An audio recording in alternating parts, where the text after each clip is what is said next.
Ինչի արել Հայաստանի կառավարությունը ռազմագերիների վերադարձի համար։ Հայաստանի իշխանությունները հայտարարում են, որ հարցը դիվանագիտական ճանապարհով բարձրացնում են միջազգային հարթակներում, սակայն գործնականում այդ ջանքերը քիչ արդյունավետ են։ Դիմումներ մի հետ։ Հայաստանի կառավարությունը դիմել է մարդու իրավունքների եվրոպական դատարան, ինչը բերում է ժամանակավոր միջոցների կիրառման որոշումներ, բայց Ադրբեջանը դրանք արհամարհում է։ Միջազգային ճնշման փորձեր։ Հայաստանը միջազգային դատարաններում ներկայացրել է ռազմագերիների իրավունքների խախտումների հարցը, սակայն այդ գործընթացները երկարաձգվում են։ Չնայած մի քանի հայտարարություններին, ռազմագերիների հարցը դեռևս չի դարձել միջազգային կարևոր օրակարգային հարց։ Այս ամենը վկայում է, որ Հայաստանի իշխանությունները ռազմագերիների վերադարձը չեն դարձրել քաղաքական առաջնահերթություն։ Ավելին, Արեն Սիմոնյանի հայտարարությունները ավելի լավ է չխոսել այս մասին, միայն ավելի են նպաստում ադրբեջանական դիրքերի ամրապնդմանը։ Ուզում եք, որ գերիները վերադառնան, ես վստահ եմ, որ դուք բոլորդ ուզում եք,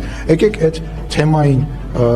շատ ձեռք չտալ, որովհետև փորձը, որ մի վստահեք մեզ, բայց փորձը ցույց է տալիս, որ այդ գործընթացը շարունակվում է եւ մեր համար առաջնային։